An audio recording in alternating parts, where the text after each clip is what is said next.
Училишната година денеска продолжи. Штрајкот на СОНК беше бойкотиран од членовите на синдикатот. Второто полугодие започна без никакви проблеми во сите општини во земјава, освен во Куманово и во Струмица, каде локалната власт е во рацете на опозицијата. Членови на СОНК ги повика учениците да дојдат на училиште затоа што наставата ќе се одвива без никакви пречки, а родителите да ги донесат децата во градинките бидејќи и тие нормално ќе функционираат. Минатата недела најголемиот дел од наставниците членови на СОНК му испратија порака на председателот Јаким Неделков дека нема да бидат дел од неговата лична битка за уште еден мандат во синдикатот. Тие зад најавата за штрајкот видоа нечесни намери и нереални барања.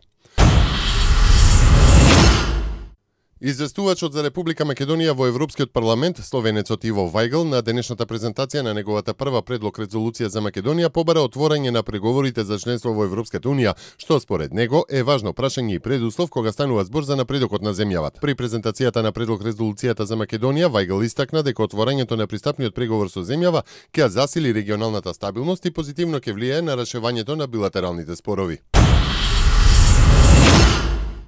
Новинарот Томислав Кежаровски утрово излезе од затворот Скопје. Како што потврди директорот на управата за извршување санкции Лидија Гавриловска, затворската казна му се прекинува за 1 месец, односно му било речено во затвор да се јави на 18 февруари, кога ќе продолжи со издржувањето на казната од 3 месеци и 8 дена. Кежаровски изјави дека во решението што го добил е наведено дека е пуштен поради влошена здравствена состојба.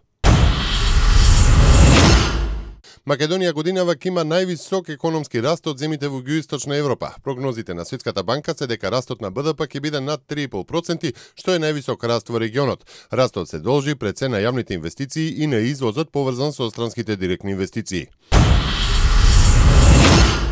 Главната грчка опозицијска партија Сириза во случај на победа на парламентарните избори на 25 јануари ќе се откаже од мерките за штедење во корист на собствената програма за враќање на државниот долг, изјави лидерот на партијата Алексис Ципрас во интервју за телевизијата Антена.